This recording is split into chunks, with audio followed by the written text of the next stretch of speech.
2008, not far from Datupiang in Maguindanao province, the parish priest Father Ponpon Vasquez helped families flee to safety and set up an evacuation camp.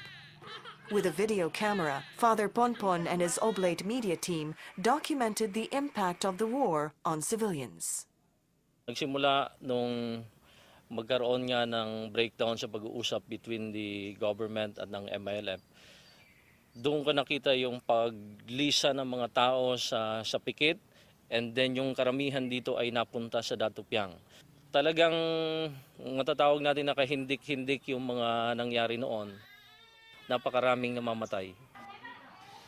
Yung mga na-witness ko lang siguro mga abot ng mga 15 katao na na-witness ko na namamatay ng dahan-dahan dahil sa sakit.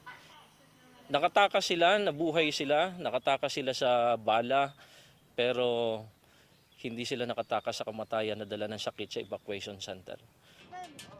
What is this conflict, which has claimed at least 120,000 lives over the past 40 years, all about? The island was first populated by Muslim and non-Muslim indigenous tribes. The Muslims, known as Moros, established sultanates ruling large areas of Mindanao. When Spain and later America colonized the Philippines, wars were fought to subdue Moro Mindanao. From the early 1900s, waves of Christian settlers began to come from other islands, taking more and more of the land. Today, the settlers outnumber the original inhabitants.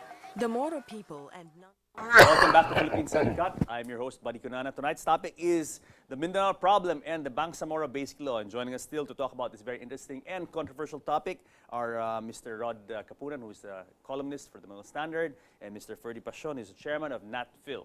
So welcome back, Rod and FERDIE, to our second segment. Now, yun nga, we saw that video again that we keep showing it because really we have to realize, understand, and accept that talagang there is a problem in Mindanao, and and a lot of people have suffered for many years because of this, and hopefully we can find a way. But as we saw in our first segment during our discussion, it seems that there are a lot of problems with this latest solution that the government is proffering. No?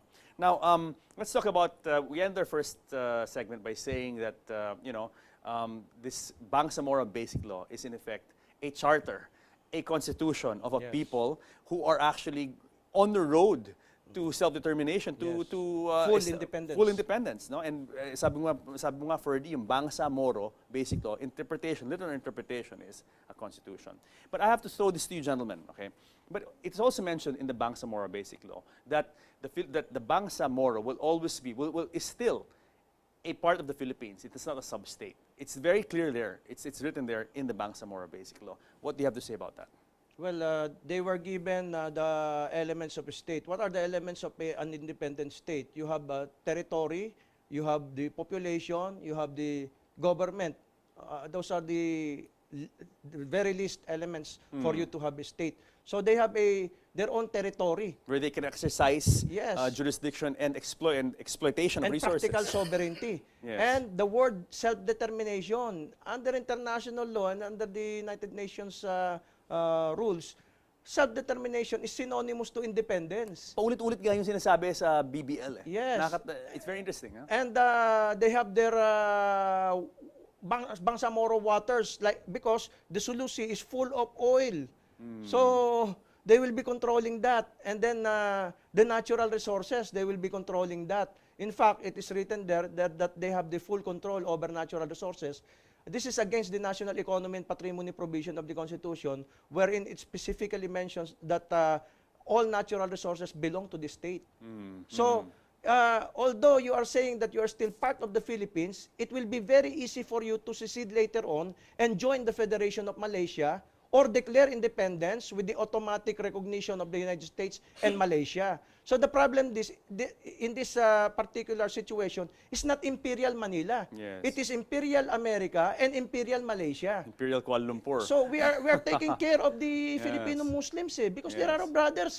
And it's funny, they keep talking about rights. But in our charter, in our constitution, the rights of all Filipinos are enshrined there, regardless of Muslim, Catholic, whatever, Igorot, whatever. We are all Filipinos, and our rights are there. So what's the need for another In fact, they Charter. will have more rights under the BBL because automatically one Supreme Court justice will belong to them. Yes, one cabinet secretary. One member of a constitutional commission will automatically belong to them. All the offices of the government, they will always have one because this is a violation of the Equal Protection Yes. Clause. Rod, what do you have to say about that? That, you know, this BBL is one step already, as FERDIE pointed out, one step close Well, to actually, state. if you will look at it from the point of view population ratio, they are not entitled to have a representation in the Supreme Court or in Congress. That is from a population ratio. Masakit man sabihin na totoo yan. Kaya sila hindi makapagpapanalo ng senador dahil kukunti lang sila. Hindi sila. Pero pagka in-assure mo sa kanila sa Supreme Court na mayroon silang isa, eh bakit naman ganon? Hindi naman nagre-represent. Pero before that, nagkaroon na ng Supreme Court na Muslim sa Supreme Court na Justice, Yes. si Wahid. Before that, mayroon tayong mga Muslim na nasa Court of Appeals. Before that, may Muslim tayo nasa Armed Forces. Before that, mayroon tayong nasa Senate, nasa House of Representatives. But when you, kagaya ng sinabi dito ng kasama ko si FERDIE PASION, igagaranti mo yan. Quota system. I-quota system. Based on religion. Hindi nga pwedeng i-quota system dahil kung tutusin, hindi sila talaga dapat 10% lang sila. Wala pa nga silang 10% eh. Yes. Paano mo i-quota yan? Yes. So, ang napiprejudice, ang Christians. Yes. Yes. To be realistic about it, ang napiprejudice yung Christians kasi why give them and assure them of a slot? Why assure them of a slot when they are not supposed to be? Are we going to cheat the people by assuring them of one senator? Isa pa to. Good thing you pointed out because, you know, going through the law, I understand that this will have to be ratified by in a plebiscite Yes. by the community where I mean by the residents of the communities where the BBL is supposed, where That's the another Bangsamoro flaw. is supposed to be established. But why is it that they're getting so much money from the national government? That is self-serving. That isn't our taxpayers' money? Shouldn't I have a vote? Yes. Yes. Bakit sila lang, di ba? There's the time-honored principle of no taxation without representation. Let me put it Yes, this sir. way. Yes, Alam sir. mo, nangyayari kasi dyan. When you amend the Constitution, it should be ratified by all the Filipino people. Yes, definitely.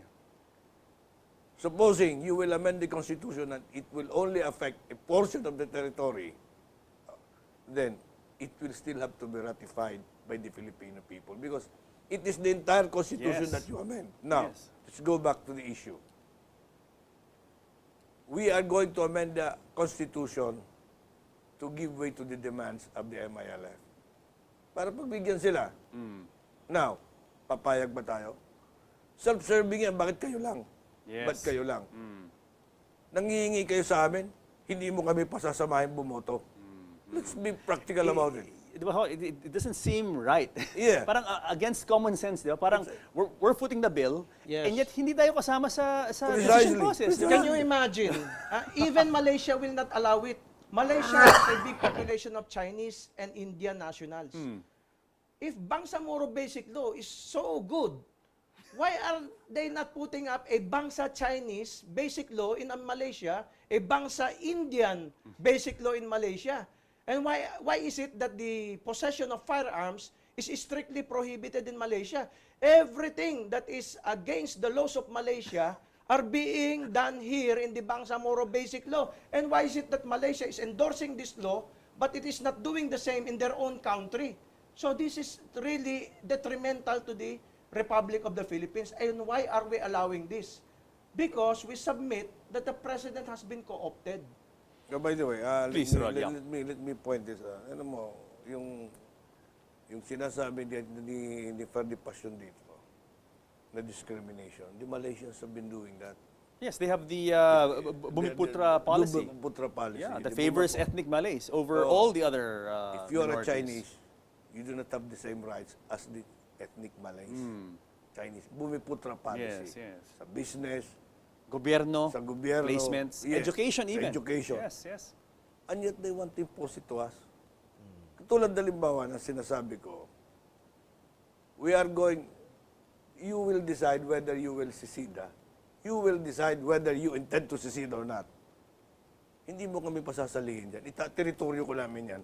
Kami nagbabayad Oo. para humiwalay kayo. Oh, come on. We're paying, di ba? We'll foot the bill. 4% of the entire collection of the BIR will go automatically to the Bangsamoro entity. And as long as the Bangsamoro entity is in in existence, existence, we will 75% will come from the national treasury. Yes. 75%. Yes. 25% supposedly from the locally sourced. And the taxes that they will be collecting there, including the national taxes, will not be remitted to the national government for a period of 10 years.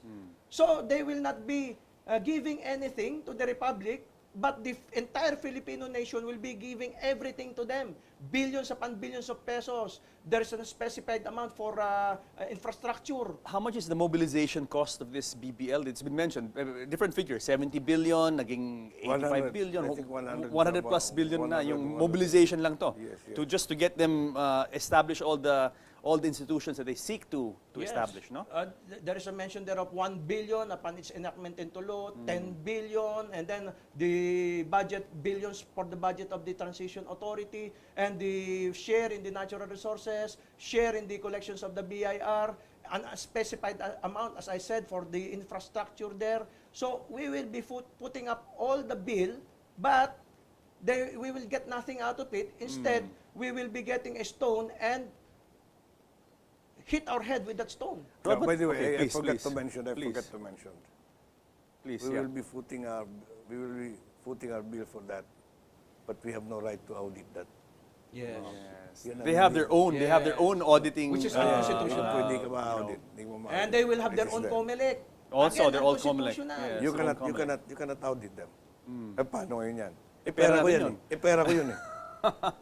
Kahit na sabihin nyo good faith, ibibigyan ka namin. Yes. But I want to make sure it's being spent properly. No? So this is against democracy. This is against all the tenets of equality. And this is against the freedom of religion. Why? Because just because you are a Muslim, you will now be entitled to one seat in the Supreme Court. That's a violation of every civilization. There is no prohibition in the first place. Because there is no prohibition against Muslims. Yes. None. Meron na tayong na-approve na yan na merong Yes. qualified na justice na Muslim na naging Supreme Court Justice, Court of Appeals.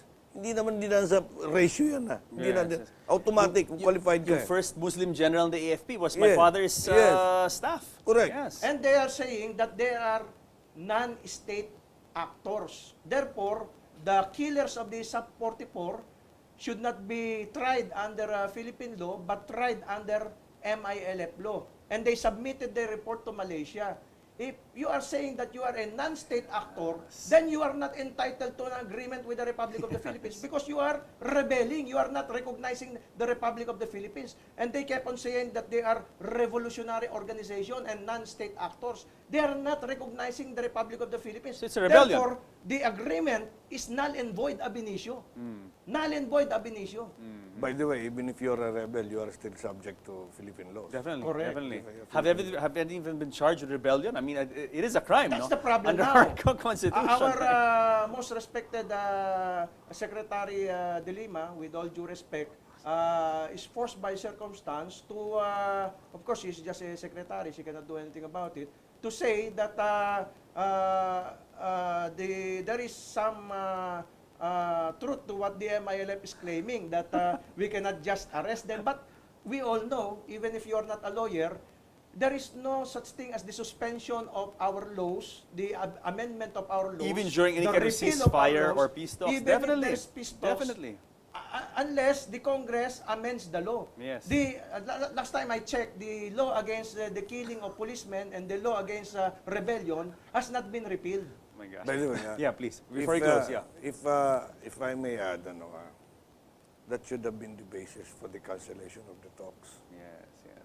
Yung incident, na mapasok sa PANO incident, and second, when you want to get a report, get it sa Malaysia. That should have been the basis. Rod, Ferdy, let's put this on hold because we're coming up for our final segment. Guys, more of Philippines Uncut and the Mindanao Problem and BBL when we come back.